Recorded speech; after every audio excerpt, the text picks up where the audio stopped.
ನಮಸ್ಕಾರ. ಎಲ್ಲಾ ಪ್ರೀತಿಯ ನಮ್ಮ ಕನ್ನಡ ಜನತೆಗೆ ನಮಸ್ಕರಿಸುತ್ತಾ, ಯಾರೆಲ್ಲ ನಮ್ಮ ಶಾಸ್ತ್ರ ಸಿದ್ಧಾಂತ ಜ್ಯೋತಿಷ್ಯಾಲಯವನ್ನ ಸಬ್ಸ್ಕ್ರೈಬ್ ಮಾಡ್ತಾ ಇದ್ದೀರಾ, ಶೇರ್ ಮಾಡ್ತಾ ಇದ್ದಾರೆ, ಲೈಕ್ ಮಾಡ್ತಾ ಇದ್ದಾರೆ, ತಮಗೆಲ್ಲ ವಂದಿಸುತ್ತಾ, ಮೊಟ್ಟ ಮೊದಲನೇದಾಗಿ ನನ್ನ ಕುಲದೇವತೆಯಾದಂತಹ ಲಕ್ಷ್ಮೀ ರಂಗನಾಥ ಸ್ವಾಮಿ, ಗವಿ ರಂಗನಾಥ ಸ್ವಾಮಿ, ಗುಂಡಪ್ಪ ಸ್ವಾಮಿ ಪಾದಾರವಿಂದಗಳಲ್ಲಿ ನಮಸ್ಕರಿಸುತ್ತಾ, ಇವತ್ತಿನ ಸಂಚಿಕೆಯಲ್ಲಿ ನಾವು ವಿಪರೀತ ರಾಜಯೋಗ ಎಂದರೇನು, ವಿಪರೀತ ರಾಜಯೋಗ ಇದೆ, ಅಮಲ ಯೋಗ ಇದೆ, ಗಜಗೇಸರಿ ಯೋಗ ಇದೆ, ಹಂಸ ಯೋಗ ಇದೆ, ವಂಶಿ ಯೋಗ ಇದೆ, ವಶಿ ಯೋಗ ಇದೆ. ಇದರಲ್ಲಿ ನಮಗೆ ವಿಪರೀತ ರಾಜಯೋಗ ಯಾವಾಗ ಬರುತ್ತದೆ, ಈ ವಿಪರೀತ ರಾಜಯೋಗದವರು ಎಲ್ಲಿರ್ತಾರೆ, ಯಾವ ಒಂದು ಉನ್ನತ ಸ್ಥಾನಮಾನಗಳನ್ನ ಇವರು ಅಲಂಕರಿಸುತ್ತಾರೆ ಅನ್ನೋದರ ಬಗ್ಗೆ ನಾವಿವತ್ತು ತಿಳ್ಕೊಳ್ತಾ ಹೋಗೋಣ. ನಿಮಗೆ ಗೊತ್ತಿರೋ ಪ್ರಕಾರ ವಿಪರೀತ ರಾಜಯೋಗ ಯಾವ ಮನುಷ್ಯನಿಗೆ ಬರುತ್ತೆ ಅಂದ್ರೆ, ನಿಮ್ಮ ಕುಂಡಲಿಯನ್ನು ತೆಗೆದುಕೊಳ್ಳಿ. ನೀವು ನಿಮ್ಮ ಜಾತಕ ನೀವೇ ಮನೆಯಲ್ಲಿ ನೋಡಿಕೊಳ್ಳುವುದು ಹೇಗೆ, ನಿಮ್ಮ ಜಾತಕನ ತಗೊಳ್ಳಿ. ಅದರಲ್ಲಿ ಜಾತಕ ತಗೊಂಡಾಗ ನಿಮ್ಗೆ 12 ಮನೆಗಳು ಬರುತ್ತೆ.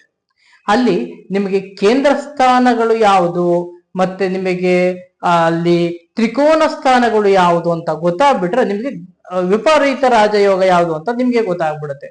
ಹೇಗೆ ಅಂದ್ರೆ, ನೀವು ತ್ರಿಕೋನ ಸ್ಥಾನ ಅಂದ್ರೆ ನಿಮ್ಗೆ ಲಗ್ನದಿಂದ 1, 5, 9ನೇ ಮನೆ ನಿಮ್ಗೆ ತ್ರಿಕೋನ ಸ್ಥಾನ ಆಗುತ್ತದೆ ಅಲ್ವಾ.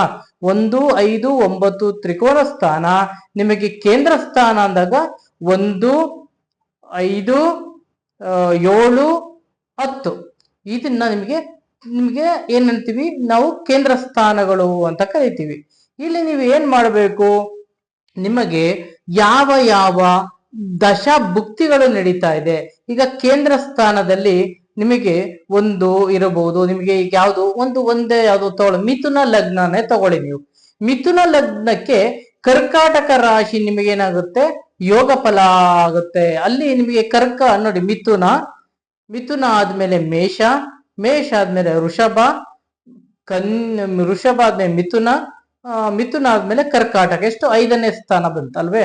ಹಾಗಾಗಿ ನಿಮ್ಗೆ ಇಲ್ಲಿ ಏನಾಗುತ್ತೆ, 1, 5, 7, 9, 1, 5, 7, 10 10ನೇ ಸ್ಥಾನಗಳು ನಿಮಗೆ ಕೇಂದ್ರ ಸ್ಥಾನಗಳಾಗಿರುತ್ತದೆ.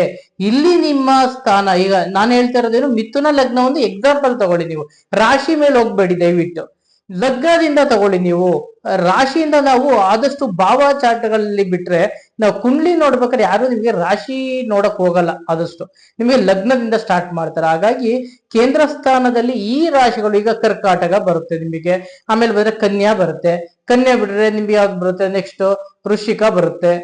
ಹೀಗೆ ನಿಮಗೆ ಅಲ್ಲಿ ಯಾವ್ದು ಬರ್ತಾ ಇದೆ, ಈಗ ನಿಮ್ಗೆ ಯಾವ್ದು 10ನೇ ಸ್ಥಾನಮಾನಕ್ಕೆ ಬರುತ್ತೆ, ಕುಂಭ ಬರುತ್ತಾ, ಇಲ್ಲಾಂದ್ರೆ ಮಕರ ಬರುತ್ತಾ, ನಿಮ್ ನೋಡ್ಕೊಳ್ಳಿ ಯಾವ್ಯಾವ ಸ್ಥಾನಮಾನಗಳಿಗೆ ನಿಮಗೆ ಬರ್ತಾ ಇದೆ, ಅದರ ಮೇಲೆ ನಿಮ್ಮ ಯೋಗ ಫಲಗಳು ರೈಸ್ ಆಗ್ತಾ ಹೋಗುತ್ತೆ. ಇಲ್ಲಿ ನಿಮ್ಗೆ ವಿಪರೀತ ರಾಜಯೋಗ ಬಂದ್ರೆ ಏನಾಗ್ತಾರೆ ಇವರು ಈಗ CMA ಆಗ್ಬಿಡ್ಬೋದು, ಮಂತ್ರಿ ಆಗ್ಬೋದು, MLA ಆಗ್ಬೋದು, MLC ಆಗ್ಬೋದು, ಇಲ್ಲ ಗ್ರಾಮ ಪಂಚಾಯತಿ ಅಧ್ಯಕ್ಷರಾಗ್ಬೋದು, ಪ್ರೈಮ್ ಮಿನಿಸ್ಟರ್ ಆಗ್ಬೋದು, MP ಆಗ್ಬೋದು. ಇವರೆಲ್ಲ ರಾಷ್ಟ್ರಪತಿ ಆಗ್ಬೋದು, ಉಪರಾಷ್ಟ್ರಪತಿ ಆಗ್ಬೋದು. ಇವರೆಲ್ಲ ವಿಪರೀತ ರಾಜಯೋಗ. ನೋಡಿ, ಈಗ ನಿಮಗೆ ಒಂದು ಎಕ್ಸಾಂಪಲ್, ನಿಮ್ಗೆ ಏನಾಯ್ತು, ಕರ್ಕಾಟಕ ಮಿಥುನ ಲಗ್ನದಲ್ಲಿ ಗುರು ಅಧಿಪತಿ ಆಗಿರ್ತಾನೆ ಅಲ್ವೇ. ಮೀನ ಲಗ್ನದಲ್ಲಿ ಗುರು ಅಧಿಪತಿ ಆಗಿರ್ತಾನೆ. ಮೀನದಿಂದ 5ನೇ ಸ್ಥಾನ ಬಂದು ಕರ್ಕಾಟಕ ಚಂದ್ರಾಧಿಪತಿ. ಅಲ್ಲಿಗೆ 1ರಿಂದ 5ನೇ ಮನೆ ಚಂದ್ರ ಅಧಿಪತಿ ಆಯ್ತು. ಆಗ ನಿಮಗೆ 5ನೇ ಸ್ಥಾನದಲ್ಲಿ ಚಂದ್ರ ಬಂದಾಗ ಇವ್ರು ಏನಾಯ್ತು, ವಿಪರೀತ ರಾಜಯೋಗ. ಯಾರಿಗೆ, ಕೇಂದ್ರ ಸ್ಥಾನದಲ್ಲಿ ಬಂದಾಗ. ಮತ್ತೆ ಅದೇ ರೀತಿ ತ್ರಿಕೋನ ಸ್ಥಾನ ಅಂತ ಕರಿತೀವಿ. ಈಗ ನಾನೇನ್ ಹೇಳಿದೆ ನಿಮಗೆ, ಮಿಥುನ ಲಗ್ನ ಅಂತ ಹೇಳಿದೆ. ಮಿಥುನ ಲಗ್ನದಿಂದ ನಿಮಗೆ ತ್ರಿಕೋನ, ಅಲ್ಲಿಂದ 1, 5, 9ನೇ ಸ್ಥಾನ ತ್ರಿಕೋನ ಸ್ಥಾನ ಆಯ್ತು ನಿಮಗೆ. ಈಗ 1, 5 ಅಂದ್ರೆ ಯಾವ್ದು, ಕರ್ಕಾಟಕ ರಾಶಿ. 9ನೇ ಸ್ಥಾನ ಯಾವ್ದು ಬಂತು ನಿಮಗೆ ಕರ್ಕಾಟಕ 5ನೇ ಮನೆ, ಕರ್ಕಾಟಕ ಸಿಂಹ, ಕರ್ಕಾಟಕ ಆದ್ಮೇಲೆ ಸಿಂಹ ಆಯ್ತು. ಸಿಂಹ ಆದ್ಮೇಲೆ ಕರ್ಕಾಟಕ ಸಿಂಹ, ಕನ್ಯಾ, ತುಲಾ, ವೃಷಭ ಸ್ಥಾನ ನಿಮಗೆ 9ನೇ ಸ್ಥಾನಕ್ಕೆ ಬರುತ್ತೆ ಅಲ್ವೇ.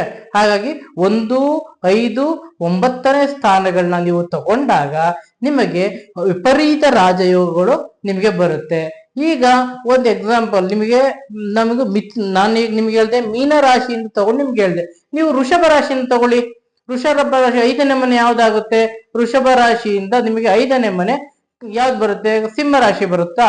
ಈಗ ವೃಷಭ, ಅಲ್ಲಿಂದ ಲೆಕ್ಕ ಹಾಕೊಳ್ಳಿ ನೀವು. ವೃಷಭ, ಮಿಥುನ, ಕರ್ಕಾಟಕ, ಸಿಂಹ, ಕನ್ಯಾ ಅಲ್ವಾ? ಈಗ ವೃಷಭಕ್ಕೆ ಬಂದು ನಿಮ್ಗೆ ಯಾವ್ದಾಯ್ತು? 5ನೇ ಸ್ಥಾನ. ಕನ್ಯಾ ಲಗ್ನ ಬಂದು ನಿಮ್ಗೆ ಕನ್ಯಾ ರಾಶಿ ಏನಂತೀರಾ, ಅದು 5ನೇ ಸ್ಥಾನ ಆಗುತ್ತೆ. ಆಗ ನಿಮ್ಗೆ ಅಲ್ಲಿ ಲಾಭದಾಯಕವಾಗಿ ಇರುತ್ತದೆ.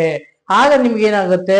ನಿಮಗೆ ವಿಪರೀತ ರಾಜಯೋಗಗಳು ಬರುವಂತಹ ಯೋಗ ಫಲಗಳು ನಿಮಗೆ ಅತಿ ಹೆಚ್ಚಾಗಿ ಕಂಡು ಬರುತ್ತದೆ. ಇದನ್ನ ನೀವು ನೋಡ್ಬೇಕು ಅಂತ ಅಂದ್ರೆ ನೀವು ನಿಮ್ಮ ಕುಂಡಲಿ ನಿಮ್ದು ಜಾತಕ ಏನ್ ವಿಶ್ಲೇಷಣೆ ಮಾಡ್ಬೇಕಾದ್ರೆ ಅದನ್ನ ತಗೊಂಡು ನಿಮ್ಗೆ ಚತುರ್ಥ ಸ್ಥಾನ ಇರ್ಬೋದು, ಕೇಂದ್ರ ಸ್ಥಾನ ಇರ್ಬೋದು, ಅಥವಾ ತ್ರಿಕೋನ ಸ್ಥಾನಗಳನ್ನ ನೋಡ್ಕೊಳ್ಳಿ. ಆಗ ಯಾವ ಯಾವ ಗ್ರಹಗಳು ನಿಮಗೆ ಗುರು ಚಂದ್ರ ಎಲ್ಲಿ ಬರುತ್ತದೆ? ಗಜಕೇಸರಿ ಬರುತ್ತೆ ಅಂತ ಹೇಳಿದ್ದೆ. ಗುರು ಮತ್ತೆ ಚಂದ್ರ ಇಬ್ರು ಒಟ್ಟಿಗೆ ಬಂದ್ರೆ ಲಗ್ನದಲ್ಲಿ ಅಥವಾ ಕೇಂದ್ರ ಸ್ಥಾನದ ಒಟ್ಟಿಗೆ ಬಂದ್ರೆ ಅವ್ರಿಗೆ ಗಜಕೇಸರಿ ಯೋಗ. ಇಲ್ಲಿ ಇವ್ರಿಗೆ ವಿಪರೀತ ರಾಜಯೋಗ ಬರುತ್ತದೆ. ಆಗ ನೀವು ಯಾವ ದಶ ಯಾವ ಬುಕ್ಕಿ ನೋಡ್ಕೊಳ್ಳಿ, 100% ನಿಮಗೆ ಈಸಿಯಾಗಿ ನೀವೇ ಅದನ್ನ ರೀಡ್ ಮಾಡುವಂತ ಶಕ್ತಿ ನಿಮಗೆ ಬರುತ್ತದೆ ಅಂತ ಹೇಳ್ತಾ ಇವತ್ತಿನ ಈ ಸಂಚಿಕೆಯನ್ನ ಮುಗಿಸ್ತಾ ಇದ್ದೀನಿ. ಎಲ್ಲರೂ ಶೇರ್ ಮಾಡಿ, ಲೈಕ್ ಮಾಡಿ ಮತ್ತು ಸಪೋರ್ಟ್ ಮಾಡಿ.